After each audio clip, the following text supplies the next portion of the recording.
வச்சு எப்பவும் போர் அடிக்கிற உப்புமா கிச்சடின்னு பண்ணாமல் இந்த மாதிரி டோனட் செஞ்சு கொடுங்க. பசங்க விரும்பி சாப்பிடுவாங்க.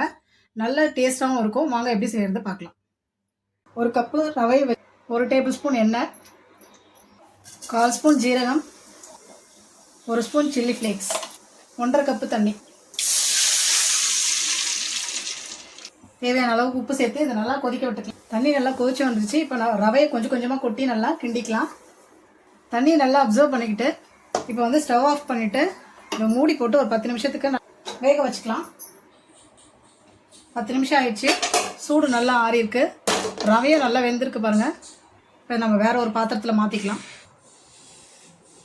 நல்லா பிசைஞ்சிக்கோங்க. மாவு நல்லா பிசைஞ்சாச்சு. கையில் நல்லா எண்ணெய் தடவிட்டு இந்த மாதிரி டோனட் ஷேப்புக்கு பண்ணிக்கலாம். நம்மளோட டோனட்ஸ்லாம் ரெடியாக இருக்குது. இதை நம்ம வந்து இட்லி பாத்திரத்தில் ஆவியில் வச்சு ஒரு 5 நிமிஷத்துக்கு வேக வச்சு எடுத்துக்கலாம். 5 நிமிஷம் ஆயிடுச்சு. நல்லா வெந்திருக்க ரவா டோனட்ஸ்லாம் ரெடியாக இருக்குது. இப்போ நம்ம வந்து இதை ஆயிலில் ஃப்ரை பண்ணி எடுத்துக்கலாம். ஒரு பேனில் 2 டேபிள் ஸ்பூன் எண்ணெய் விட்டுருக்கேன். கடுகு, உளுந்து, சீரகம் போட்டுக்கலாம். 1 ஸ்பூன் எள்ளு, ஒரு பச்சை மிளகாவை கீறி வச்சுருக்கேன். பொரியான 1/2 ஸ்பூன் இஞ்சி பூண்டு பேஸ்ட் போட்டு வதக்கிக்கலாம். காஷ்மீரி மிளகாய் தூள், கரம் மசாலா 1/2 ஸ்பூன், சாம்பார் பொடி 1 ஸ்பூன். இந்த மசாலாவுக்கு தேவையான அளவு உப்பு போட்டு வதக்கிக்கலாம். நம்ம ரெடி பண்ணி வச்சுருக்க டோனட்ஸ் எல்லாத்தையும் ஆட் பண்ணிக்கலாம்.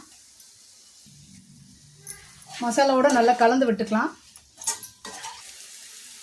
மசாலாவோட ஒன்று கலந்து நல்லா வறுபட்டுருச்சு. இப்போ கொத்தமல்லி தூவிக்கலாம்.